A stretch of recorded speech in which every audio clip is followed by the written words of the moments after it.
তো বন্ধুরা, আজকে আমরা চলে আসলাম কৃষি একটা অনুষ্ঠানে। কৃষি বলতে আমার নিজেরই একটা অনুষ্ঠান, সেখানে আমার এই ধান খেতে আমি আজকে নিজে ধান কাটার জন্য চলে আসলাম।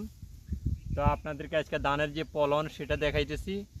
আপনারা দেখেন যে এত সুন্দর একটা ধান, এত সুন্দর করে এই ধান চাষ করা হয়েছে। আমার 1 বছরের ফসল, মানে 6 মাস লাগছে আমার ধানটা টোটাল হারভেস্টিং পর্যন্ত, এই সময়টা লাগলো আমার। তা আমি আপনাদেরকে এই ধান কাটার জন্য যে জায়গাটা আজকে আসলাম, সেখানে সুন্দর করে একটা ভিডিও দিলাম। আপনারা যারা কৃষি কাজটাকে পছন্দ করেন, কৃষি ভিডিও পছন্দ করেন, অবশ্যই আমার ভিডিওটা একটু দেখবেন।